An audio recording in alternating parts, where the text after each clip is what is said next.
Hello dear students, हम लोग quick revision कर रहे हैं यहाँ पे अपने second chapter acid base salt का।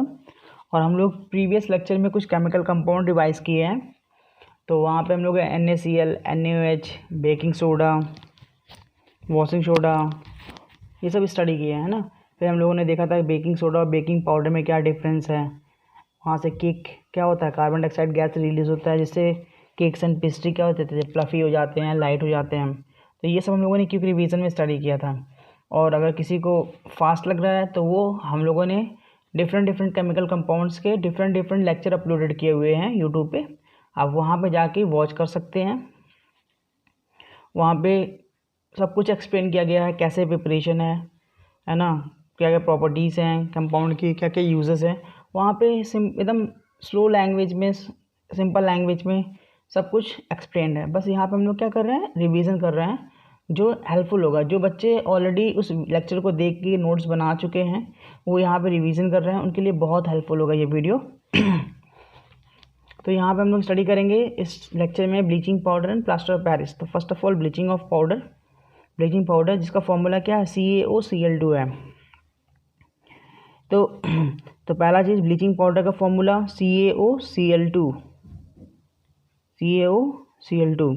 नेक्स्ट आते देखते हैं यहाँ पे क्या लिखा है, कैसे इनका प्रिपरेशन होना है, प्रिपरेशन ऑफ ब्लीचिंग पाउडर। तो हमको पता है, we have already seen that chlorine is obtained as a by product in the preparation manufacture of sodium hydroxide.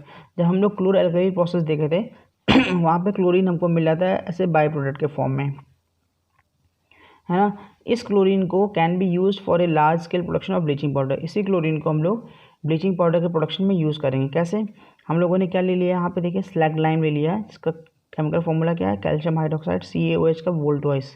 Chlorine gas pass करेंगे तो क्या बन जाएगा, ब्लीचिंग पाउडर प्लस वाटर। तो ये इसका ये क्या हो गया, ये प्रिपरेशन हो गया, कैसे मैन्युफैक्चरिंग कर रहे हैं। तो हम लोग यहाँ पे क्लोरीन का यूज़ कर रहे हैं। ये क्लोरीन कहाँ से आ रहा है, क्लोर एल्कली प्रोसेस।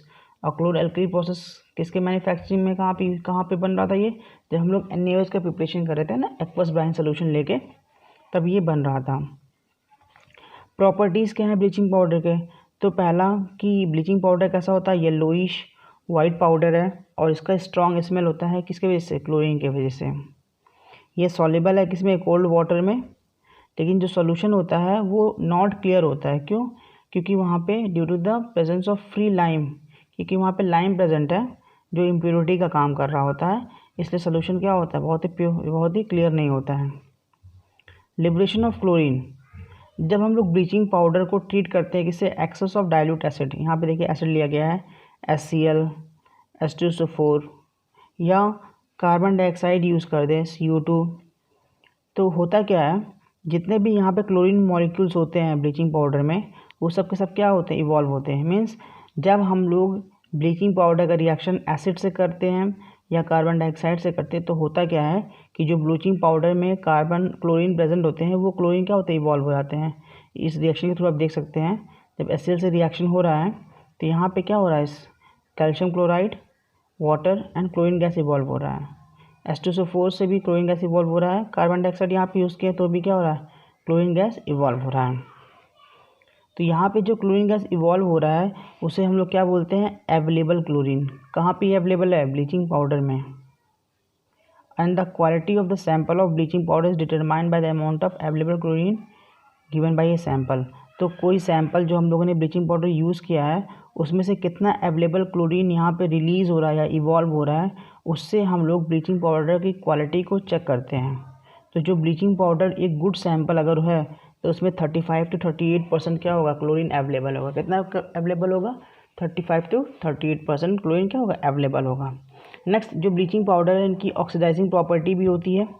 ये क्या होते हैं, जब हम लोग H2SO4 से रिएक्शन कराते हैं तो हमें कौन सा एसिड मिलता है, हाइपोक्लोरिक एसिड। कौन सा एसिड, हाइपोक्लोरिक एसिड। और इस हाइपोक्लोरिक एसिड से क्या रिलीज होता है, एक नीसेंट ऑक्सीजन। क्या, नीसेंट ऑक्सीजन। और ये जो नीसेंट ऑक्सीजन यहाँ पे रिलीज़ हो रहा है, यही किसके लिए रिस्पॉन्सिबल है, ऑक्सीडाइजिंग एजेंट के फॉर्म में जो यूज़ हो रहा है।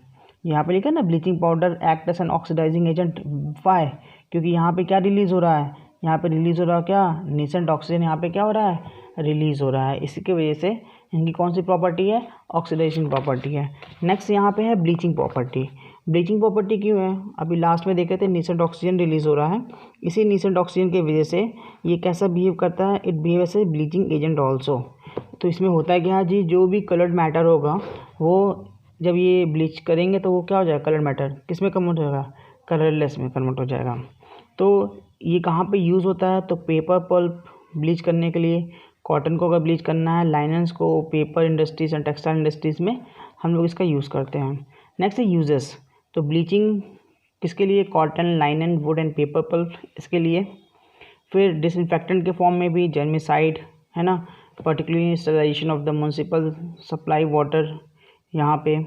फिर मैन्युफैक्चरिंग ऑफ क्लोरोफॉर्म में भी इसका यूज़ है, मेकिंग वुल अनश्रिंकेबल में भी इसका यूजेस हो गया, एंड एन ऑक्सीडाइजिंग एजेंट कहाँ पे, in the lab and in industries.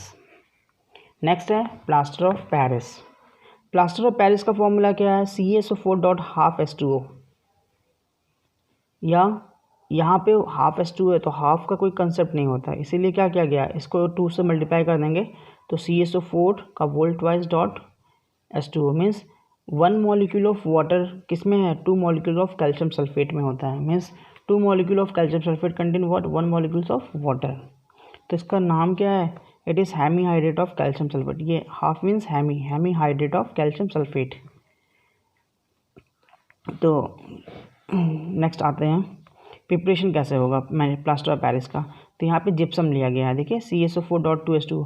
तो प्लास्टर ऑफ पेरिस और जिप्सम में क्या डिफरेंस है, प्लास्टर ऑफ पेरिस में 2 molecules of CaSO4 contain 1 molecules of H2O, where in gypsum में क्या है, 1 मॉलिक्यूल्स ऑफ CaSO4 कंटेन और 2 मॉलिक्यूल्स ऑफ वाटर। तो ये डिफरेंस है, फॉर्मूला पता होना चाहिए। जिप्सम यहाँ दिखा है CaSO4.2H2 है, देखिए यहाँ पे कैल्शियम सल्फेट के 1 मॉलिक्यूल्स हैं, इसमें क्या है 2 मॉलिक्यूल्स ऑफ H2O है यहाँ पे, है ना।